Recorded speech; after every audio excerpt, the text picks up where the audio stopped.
പ്രകൃതി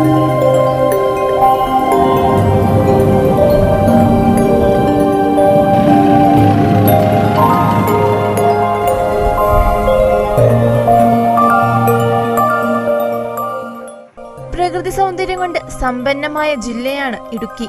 സഞ്ചാരികളെ ആകർഷിക്കുന്ന ഒട്ടനവധി മനോഹര സ്ഥലങ്ങളും അവിടെയുണ്ട്. അതിലൊന്നാണ് ചതുരംഗപ്പാറ.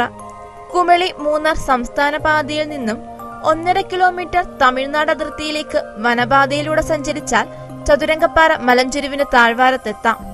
എങ്ങും പശ്ചിമഘട്ടത്തിന്റെ പച്ചപ്പും കാറ്റാടിപ്പാടവും ചുറ്റും നോക്കിയാൽ കണ്ണിൽ നിറയുന്ന മനോഹര കാഴ്ചകളുമെല്ലാം ചതുരംഗപ്പാറയിലേക്ക് വിനോദസഞ്ചാരികളെ ആകർഷിക്കും.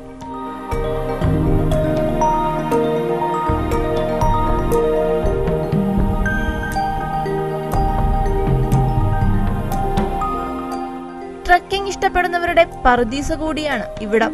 പഞ്ചപാണ്ഡവന്മാർ ചതുരംഗം കളിച്ചതെന്ന് ഐതിഹ്യമുള്ള കുന്നിൻമുകളാണ് ചതുരംഗപ്പാറ. ചതുരംഗപ്പാറയിലേക്ക് മുമ്പ് ടാർ ചെയ്ത റോഡ് ഉണ്ടായിരുന്നുവെങ്കിലും ഇപ്പോൾ അതെല്ലാം പൊട്ടിപ്പൊളിഞ്ഞ അവസ്ഥയിലാണ്. ഇതിനാൽ തന്നെ കുന്നിൻ മുകളിലേക്ക് എത്തുവാൻ ഓഫ് റോഡ് ജീപ്പുകൾ ലഭ്യമാണ്.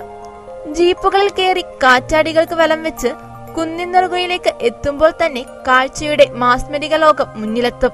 കിലോമീറ്ററുകളോളം ദൂരെ സഹ്യപർവ്വത നിരകളുടെ കാഴ്ച ഒരു ക്യാൻവാസിൽ വരച്ചു ചേർത്തതുപോലെ കാണാം. കണ്ണെത്താത്തത്ര ദൂരത്തോളം നീണ്ടുകിടക്കുന്ന തമിഴ്നാടൻ ഗ്രാമീണ ഭംഗിയും മതിയാകുവോളം ആസ്വദിക്കാം.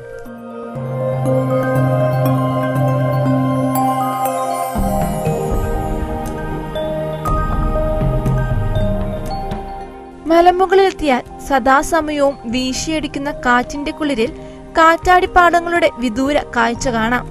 ഒരു വശത്ത് തമിഴ്നാട്, മറുവശത്ത് കേരളത്തിലെ മലനിരകൾ. ആഹാ, സഞ്ചാരികളുടെ മനം നിറയ്ക്കാൻ ഇത് ധാരാളമാണ്. എങ്കിലും അടിസ്ഥാന സൗകര്യങ്ങളുടെ അഭാവം വലിയ പരാതികൾക്ക് കാരണമാകുന്നുണ്ട്. നമ്മൾ ചതുരംഗപ്പാറയുമായി ബന്ധപ്പെട്ടുകൊണ്ട് ടൂറിസം പദ്ധതിയുമായി ബന്ധപ്പെട്ടുകൊണ്ട് നമുക്ക് നമ്മുടെ പഞ്ചായത്തിൽ ഇപ്പോൾ പ്രധാനപ്പെട്ട ഭാഗം വ്യൂ പോയിന്റ് എല്ലാം തമിഴ്നാട്ടിലാണെങ്കിൽ പോലും എൻട്രി ചെയ്യുന്ന ഭാഗം കേരളത്തിൻ്റെയാണ്. ഉടുമ്പൻചോല ഗ്രാമപഞ്ചായത്തിൻ്റെ അതിർത്തിയാണ്. അതുമായി ചേർന്നുകൊണ്ട് നമ്മളൊരു നല്ലൊരു പദ്ധതി തയ്യാറാക്കി ഇപ്പോൾ ഗവൺമെൻറ് സമർപ്പിക്കാനായിട്ടിരിക്കുകയാണ്. പദ്ധതിയെല്ലാം തയ്യാറാക്കിയിട്ടുണ്ട്. പ്രധാനമായും വ്യൂ പോയിന്റും അതുപോലെ തന്നെ ഇവർക്കുള്ള ടൂറിസ്റ്റുകൾ വരുന്നവർക്കുള്ള അടിസ്ഥാന സൗകര്യങ്ങൾ മെച്ചപ്പെടുത്തി കൊടുത്തുകൊണ്ട് അവൻ്റെ പാർക്കിംഗ് സൗകര്യം അടക്കം ഒക്കെയുള്ള ഒരു പദ്ധതിയാണ് നമ്മൾ തയ്യാറാക്കിയിട്ടുള്ളത്. അതുമായി ബന്ധപ്പെട്ട് നമുക്ക് സ്ഥലലഭ്യതയാണ് ഏറ്റവും വലിയ പ്രശ്നം. അപ്പോൾ സ്ഥലം കൂടെ ആ പ്രോജക്റ്റിൻ്റെ അടിസ്ഥാനം സ്ഥലം വിട്ട് കിട്ടിയാൽ നല്ല രീതിയിൽ നമുക്കിവിടെ കൂടുതൽ സഞ്ചാരികളെ ആകർഷിക്കുന്നതിന് വേണ്ടിയുള്ള പദ്ധതിയും പ്രവർത്തനമായിട്ട് മുന്നോട്ട് പോകുന്നതിന് വേണ്ടിയാണ് നമ്മൾ പ്രോജക്റ്റ് തയ്യാറാക്കിയിട്ടുള്ളത്. എന്നാൽ അതുമിപ്പോൾ പരിഹരിക്കപ്പെടും. ഗ്രാമപഞ്ചായത്തിന്റെ നേതൃത്വത്തിൽ പാർക്ക് ഉൾപ്പെടെയുള്ള സംവിധാനമാണ് ഒരുങ്ങുന്നത്. പദ്ധതി യാഥാർത്ഥ്യമാകുന്നതോടെ കേരള തമിഴ്നാട് അതിർത്തിയിലെ പ്രധാനപ്പെട്ട ടൂറിസം കേന്ദ്രമായി ചതുരംഗപ്പാറ മാറുമെന്ന കാര്യത്തിൽ സംശയമില്ല. ETV ഭാരത്, ഇടുക്കി.